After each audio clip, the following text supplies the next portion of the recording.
राधे राधे दोस्तों आज की वीडियो में हम आपको नाम जप के बारे में मैं बताऊंगा। इस वीडियो को अंत तक जरूर देखें। अगर अभी तक आपने हमारे चैनल मोटिवेशनल शॉर्ट स्टोरीज को सब्सक्राइब नहीं किया है तो जल्दी से सब्सक्राइब करके नोटिफिकेशन बेल ऑन कर ले ताकि आप कृष्णा से जुड़ी कोई वीडियो मिस ना करें। तो आइए आज का वीडियो शुरू करते हैं। नाम जप से सोया हुआ भाग्य भी जाग जाता है, अर्थात बदल जाता है। देखिए, ये एक सच्ची घटना है जो मैं मेरे चैनल से जुड़े हुए साधकों को विशेष रूप से बताना चाहता हूँ। आप इस पर विश्वास करें या ना करें, लेकिन ये सत्य घटना है। आपको बहुत छोटा रूप करके बताने वाला हूँ, क्योंकि इसको बताने का उद्देश्य सिर्फ नाम के प्रति अटूट श्रद्धा प्रकट करना है। इस नाम में जो बल है वो और दुनिया की किसी भी चीज में नहीं है। अब ऐसा मैं क्यों कह रहा हूँ, आइए इसे एक कहानी से समझते हैं। एक बार की बात है, राजा एवं महामंत्री ने मार्ग में किसी ब्राह्मण को भीख मांगते देखा। राजा ने महामंत्री से पूछा, यह क्या है? महामंत्री ने तत्काल कहा, महाराज, भूला हुआ है। राजा ने कहा, तो इस पंडित को रास्ते पे लाओ। महामंत्री ने कहा, आ जाएगा राजन, पर समय लगेगा। कृपया 3 माह की अवधि दीजिए। राजा ने स्वीकृति दे दी। शाम को महामंत्री ब्राह्मण के घर गया और ब्राह्मण से विद्वान होकर भीख मांगने का कारण पूछा। ब्राह्मण के बताने पर महामंत्री ने कहा, कल से प्रात आप 4 बजे जाग जाए और मेरे लिए 2 घंटे हरे कृष्ण कृष्ण कृष्ण हरे हरे, हरे राम राम राम हरे हरे नाम जप करें। शाम को 1 स्वर्ण मुद्रा रोज आपके घर पहुंचा दी जाएगी। ब्राह्मण को पहले तो यह सुनकर आश्चर्य हुआ, किंतु मन ही मन सोचा कि ऐसा करने में क्या हर्ज है। जप करना स्वीकार कर लिया। पिछले जन्म के कुल के संस्कार शुभ थे। 4 बजे उठने और नाम जप करने में कोई कठिनाई नहीं हुई। रोज शाम को 1 स्वर्ण मुद्रिका मिल जाने से धीरे धीरे ब्राह्मण धनवान हो गया। अभ्यास करते करते रामकृष्ण नाम के दिव्य संस्कारों ने दबे सुसंस्कारों को उभारा। एक दिन ब्राह्मण ने सोचा कि यदि महामंत्री के लिए नाम जप ने धनाढ़े बना दिया तो स्वयं के लिए जपने से तो लोक और परलोक दोनों धनाढ़े हो ही जाएंगे। ऐसा सोचकर रोज 2 घंटे खुद के लिए जपने लगे। भगवान नाम की ऐसी कृपा हुई कि ब्राह्मण की कामनाएं खत्म होने लगी और एक दिन ब्राह्मण ने महामंत्री से कहा, आप कृपया सोने की मुद्रिका ना भेजें, मैं अब केवल अपने लिए ही जप करूंगा। प्रभु नाम की उपासना ने मेरा विवेक एवं वैराग्य जागृत कर दिया। प्रभु भक्ति की लगन लग गई। एक दिन ब्राह्मण ने पत्नी से कहा, ईश्वर कृपा से अपनी गरीबी दूर हो गई, सब ठीक हो गया। अब आप अनुमति दे तो मैं एकांत में रहकर नाम जप साधना करना चाहता हूँ। पत्नी साध्वी थी, अत उसने स्वीकृति दे दी। अब ब्राह्मण देवता सतत प्रभु स्मरण में रंग गए। साधना फलने फूलने लगी। लोग दर्शनार्थ पधारने लगे। धीरे धीरे बात राजा तक पहुँची तो राजा भी एक दिन महामंत्री के साथ महात्मा के दर्शन करने पधारे। वापस लौटते समय राजा ने कहा, महात्मन, मैं भारत का राजा आपसे प्रार्थना करता हूँ, यदि आपको किसी चीज की जरूरत पड़े तो संकोच संदेश भिजवाइएगा, तत्काल मिलेगी। ब्राह्मण देवता मुस्कुराए और बोले, राजन, आपके पास ऐसा कुछ नहीं जिसकी मुझे जरूरत हो। हाँ, यदि आपको कुछ चाहिए तो मांगने में संकोच मत करना। महामंत्री ने कहा, राजन, आपने पहचाना इनको? ये वही ब्राह्मण हैं जो 3 माह पूर्व भीख मांग रहे थे। प्रभु नाम के जप ने एक भिखारी को सच्चा दाता बना दिया है। यह सुनकर राजा बड़े हैरान हुए। ये है नाम जप का प्रभाव जो भिखारी से सच्चा दाता बना दे। कहते हैं कि सतयुग में भगवान नृसिंह का अवतार हुआ था, त्रेता में भगवान श्री रामचंद्र जी अवतरित हुए और द्वापर में भगवान श्री कृष्ण मुरारी का अवतार हुआ। इसी प्रकार से वर्तमान में कलयुग में भगवान के नाम रूप का अवतार है। वास्तव में देखा जाए तो नामावतार तो पुरातन, सनातन एवं शाश्वत है। यह तो सभी युगों में हुए अवतारों के साथ विद्यमान रहता ही है। भगवान नृसिंह, मर्यादा पुरुषोत्तम श्री रामचंद्र, भगवान श्री कृष्ण, ये सभी अपनी अपनी लीला पूर्ण करके अपने अपने लोकों में लौट गए, परंतु नाम भगवान तो अभी भी विराजमान है। सत्ययुग में ध्यान और यौगिक साधनाओं की प्रधानता थी, त्रेता युग यज्ञ प्रधान था और द्वापर पूजा और उपासना प्रधान। किंतु उपर्युक्त युगों में जो गति पूजा, यज्ञ तथा योग द्वारा प्राप्त होती थी, वही गति इस कलयुग में भगवान के नाम से प्राप्त हो जाती है। श्रीकाक भुषुंडी जी ऐसी घोषणा भी करते हैं, करुणा वरुणालय भगवान ने अपने भक्तों के कल्याण की भावना से प्रेरित एवं द्रवित होकर नामावतार द्वारा अपनी कृपा शक्ति को प्रकाशित किया है। जिन जिन हेतुओं के लिए परब्रह्म परमात्मा साकार रूप में अवतरित हुए, वे ही हेतु इस युग में नामावतार द्वारा भी संपादित किए जा रहे हैं। श्री तुलसीदास जी कहते हैं कि भगवान श्री राम का नाम साक्षात नृसिंह भगवान है। कलयुग का समय साक्षात मूर्तिमान हिरण्यकशिपु है और राम नाम का जप करने वाला जापक प्रहलाद है। जिस प्रकार सतयुग में हिरण्यकशिपु के अत्याचारों से संत्रस्त प्रहलाद के संकट का निवारण नृसिंह के रूप में प्रकट होकर भगवान करते हैं, उसी प्रकार आज भी कलयुग में नाम भगवान द्वारा हमारी समस्याओं, हमारे संकटों से हमें छुटकारा मिलता है। प्रहलाद को अपने ही पिता राक्षसराज हिरण्यकशिपु द्वारा यातनाएं दी जाती हैं। उन्हें अग्नि में जलाया जाता है, सर्प से डंसाया जाता है, पर्वत से गिराया जाता है तथा भूख से सताया जाता है। विचार करके देखें तो साधक के साथ भी यही कुछ होता है, चाहे वह बाहर का सांप न हो, बाहर का पहाड़ न हो तथा बाहर की आग न हो, पर क्या ईर्ष्या, द्वेष एवं क्रोध अग्नि से साधक संत्रस्त नहीं होता? क्या चिंता की आग में सभी लोग नहीं जल रहे हैं? दुर्गुणों के सांप साधक को डंसने के लिए तैयार रहते हैं। विषयों का विष उतरता ही नहीं। चिंता की अग्नि सदैव जलाती रहती है। अहंकार का पर्वत गिराने के लिए सर्वदा तत्पर रहता है।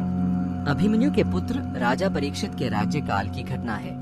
राजा परीक्षित को मालूम हुआ कि उनके राज्य में कलयुग का प्रवेश हो गया है, तो वे सेना लेकर दिग्विजय के लिए निकल पड़े।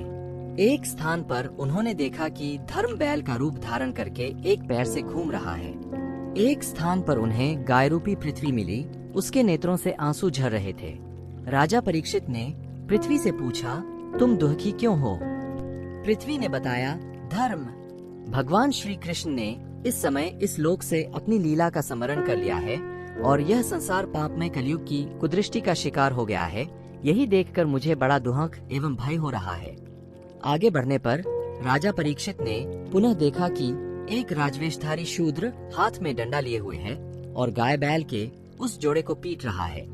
राजा ने पूछा, अरे नराधम, तू कौन है? इन्हें क्यों पीट रहा है?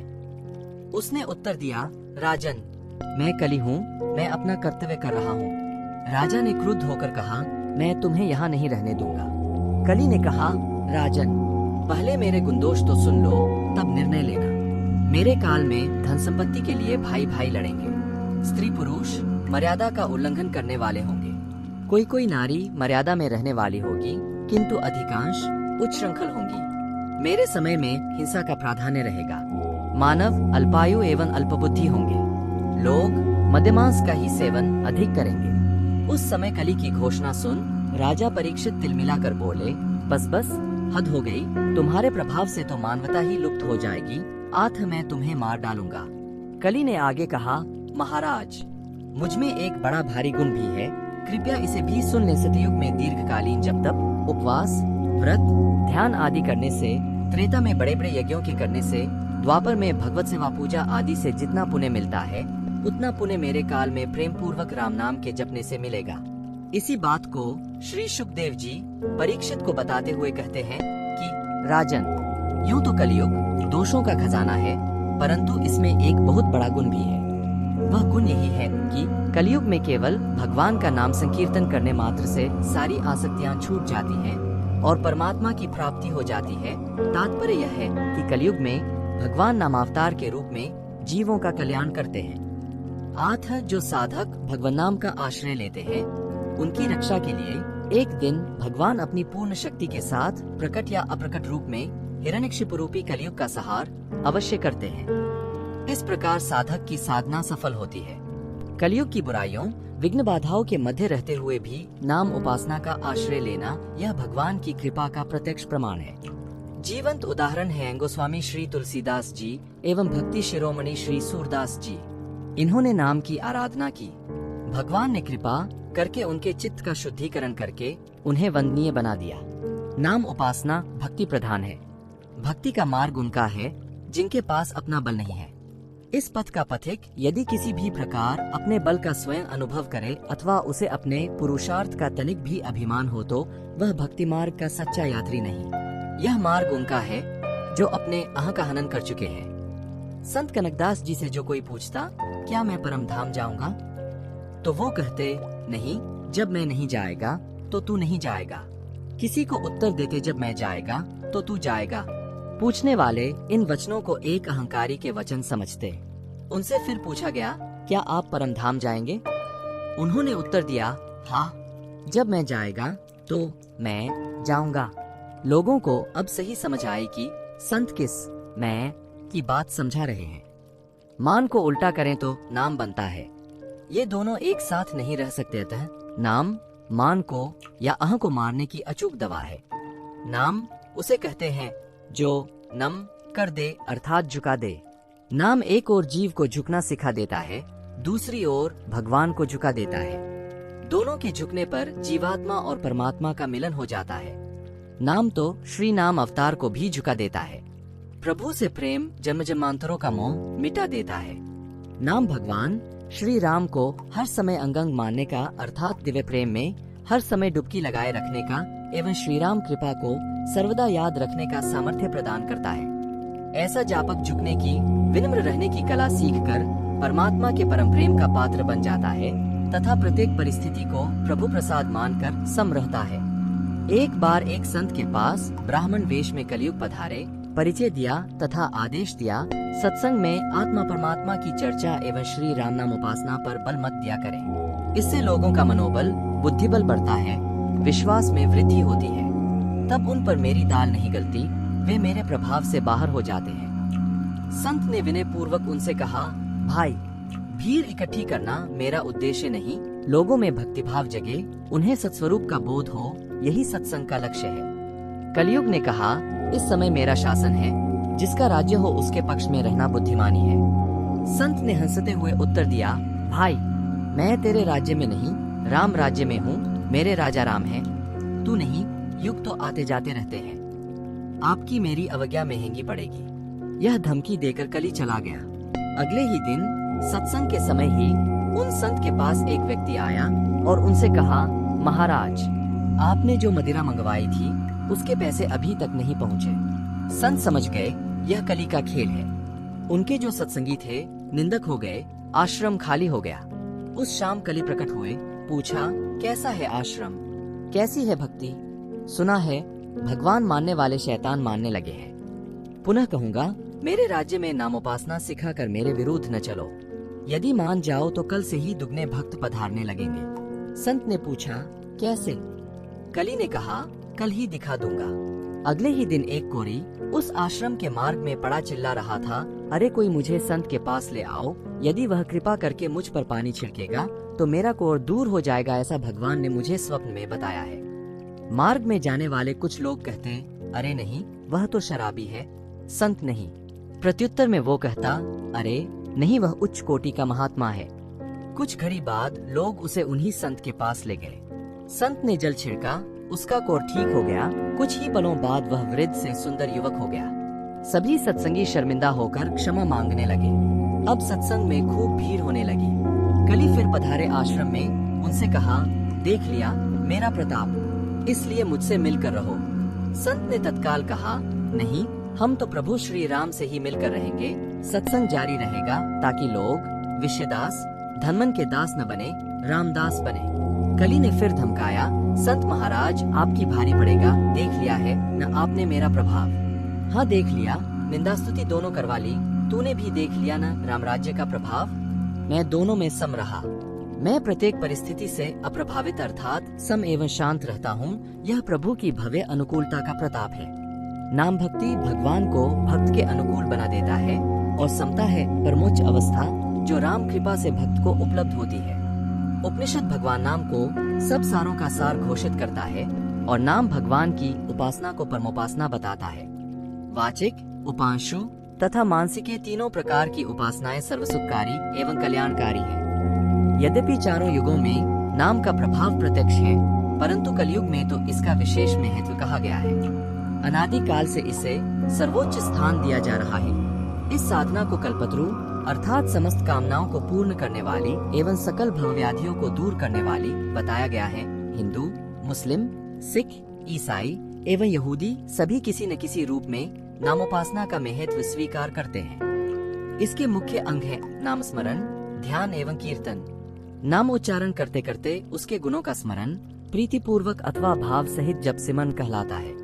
संत सिमन की महिमा गाते हुए अघाते नहीं परमात्मा को सर्वत्र सर्वदा अपने अंगसंग अनुभव करने का, उससे मन ही मन वार्तालाप करते रहना उनका मधुर स्मरण योग कहा जाता है।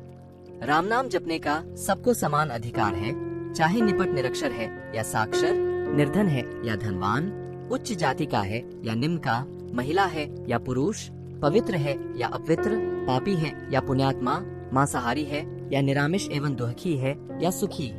इसे जेल में, शौचालयों में, श्मशान भूमि में, खेत, अस्पताल अर्थात प्रत्येक स्थान में जपा जा सकता है, हर समय जपा जा सकता है। नाम भगवान नरेश है, लेकिन जापक के चौकीदार बनकर उसकी पवित्रता तथा उसके सद्गुणों की रक्षा करते हैं, उसे दुर्गुणों से बचा कर रखते हैं। दुर्गुण रूपी नागों के लिए नाम की गूंज साक्षात गरुड़ की हुंकार का कार्य करती है। पशु पक्षी को भी नाम पुकार से प्रभु का संरक्षण मिला है। राम परब्रह्म परमात्मा का सर्वाधिक प्रिय मधुरतम नाम भी है तथा द्व्यक्षर मंत्र भी है। इस शब्द के उच्चारण से नाम एवं मंत्र जब दोनों का फल मिलता है।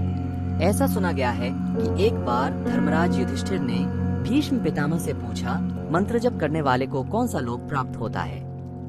भीष्म जी एक कथा के माध्यम से उत्तर देते हैं। एक बार हिमालय के निकट एक तपस्वी ब्राह्मण ने अनेक वर्षों तक राम नाम का जप किया।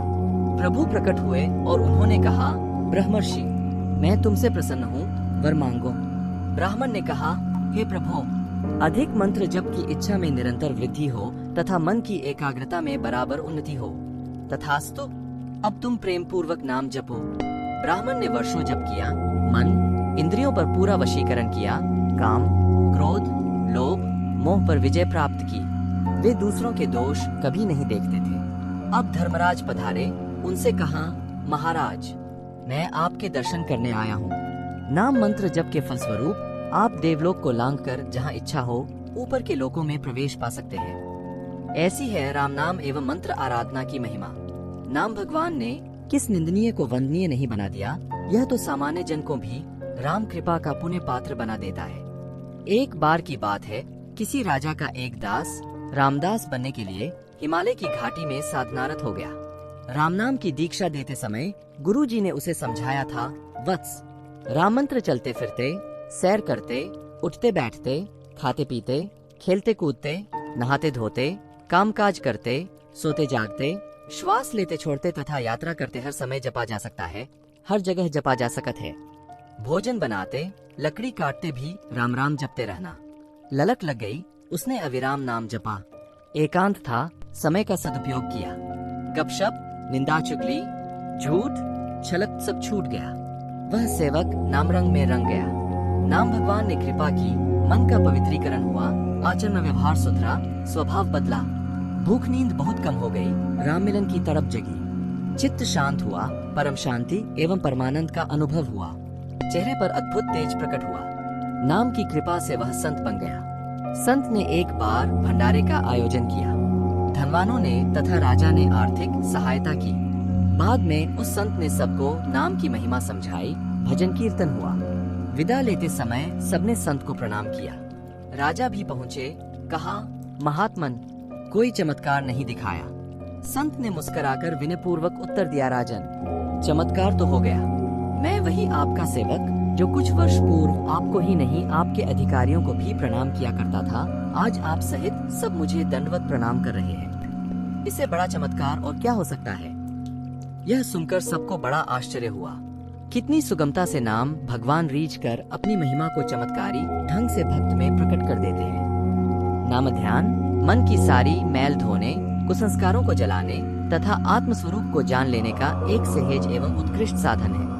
अनंत के मिलाप का यह परम उपाय है जीवन के दिव्यीकरण का, अर्थात श्री राम के सद्गुणों को अपने भीतर खींचने का अति शक्तिशाली साधन है नाम ध्यान। कामवासना, कामिनी, कंचन और कीर्ति मनुष्य को कुपुरुष बना देते हैं। इनकी चिकित्सा होती है कीर्तन से। सभी प्रकार के कीर्तनों में नाम कीर्तन सर्वाधिक महत्वपूर्ण है। नाम संकीर्तन के विषय में कहा गया है, यह पापरूपी पर्वतों को चूर्ण विचूर्ण करने में वज्र के समान है। सुख दुख, मान अपमान आदि द्वंद्वों के उभार को दूर करने वाली सिद्धौषधि है और अज्ञान रूपी रात्रि के प्रगाढ़ अंधकार को नष्ट करने के लिए सूर्य के उदय के समान है। अतिशय सुंदर भक्तिभावपूर्ण स्तोत्रों, भजन गीतों द्वारा तन्मय होकर प्रभु चरणों में अपने आप को समर्पित करना संकीर्तन का सदृश स्वरूप है। श्री राम ऐसे स्थान पर जहाँ उनके भक्त एकत्र होकर प्रभु का गुणगान करते हैं, स्वयं विराजमान रहते हैं। जिस कीर्तन में रोमांच हो जाए, प्रेमाश्रु बहने लगे तथा आवेश आ जाए, ऐसा कीर्तन सारे तन को, मन को, स्नायु को और सारे मज्जा जाल को प्रभावित कर देता है। आत्मा को इससे सहज ही शांति प्राप्त हो जाती है। संतों ने सत्य ही कहा है कि नाम का आराधन अति सुगम है और भगवत प्रेम प्राप्ति का सर्वोच्च उपाय है। जिस प्रकार ताली बजाने पर पेड़ पर बैठे पक्षी उड़ जाते हैं, उसी प्रकार संकीर्तन में ताली बजाने से पाप पंछी उड़ जाते हैं। श्री राम गुणगान की महिमा का वर्णन करते हुए श्री तुलसीदास जी कहते हैं कि श्री राम जी की अपेक्षा जिन्हें राम नाम अधिक प्रिय है, उसका इस घोर कलयुग में कल्याण निश्चित है। किसी के पूछने पर गोस्वामी जी नामोपासना की विधि भी बताते हैं। मन की 3 दशाएं होती है। वह कभी शांत होता है, कभी दुखी और कभी सुखी होता है। श्री तुलसीदास जी सुझाते हैं, जब मन शांत हो तो राम राम ऐसे जपो कि ध्यानस्थ हो जाओ। यदि मन दुखी हो तो राम राम रटो। बीमारी अथवा संकट में मन नहीं लगता तो भी राम राम जपते रहे। जब मन आनंदित हो तो राम राम से खेलो। श्री तुलसीदास जी समझाते हैं, जब हम वाद्य यंत्रों तथा संगीत के साथ संकीर्तन करते हैं, ताली बजती है, हाथ उठते हैं तथा नृत्य होता है, यही नाम भगवान से खेलना है, रमना है। श्री तुलसीदास जी भी नामावतार की उपासना के उक्त वर्णित 3 ही अंग वर्णन करते हुए स्वीकारते हैं। स्वामी श्री सत्यानंद जी दृष्टापूर्वक एवं विश्वास पूर्वक इसी के लिए आश्वस्त करते हैं। गुरु नानक भी ऐसी ही वाणी बोलते हैं। एक बार किसी सज्जन ने स्वामी श्री अखंडानंद जी से पूछा, महाराज, कोई ऐसा साधन बताएं जो सरल, संक्षिप्त, सामग्री विहीन, सबको सुलभ हो और शीघ्र फलित होने वाला हो। महाराज जी बोले, भगवान नामोपासना। दूसरे ने पूछा, विषय वासना कैसे दूर हो? महाराज जी ने कहा, रास नाम जब सुमिरन लागा, कहे कबीर विषय सब भागा। इतिहास साक्षी है, अन्य अवतार तो किसी एक या कुछ के लिए गिने चुने प्रयोजन सिद्ध करने हेतु हुए, परंतु नाम अवतार तो सबके लिए सर्व प्रयोजन संपूर्ण करने के लिए सर्वत्र सर्वदा प्राप्त ही है। ऐसे श्री नाम भगवान को बारंबार प्रणाम है। मित्रों, इस वीडियो में इतना ही। मुझे आशा है कि आपको वीडियो बहुत ज्यादा पसंद आई होगी। वीडियो को लाइक जरूर करें। हर कमेंट में श्री कृष्ण राधे लिखिए। साथ ही चैनल मोटिवेशनल शॉर्ट स्टोरीज को सब्सक्राइब करना ना भूलें। आप सभी का धन्यवाद। जय श्री राम, जय श्री कृष्ण, राधे राधे। भगवान श्री कृष्ण की कृपा आप पर बनी रहे।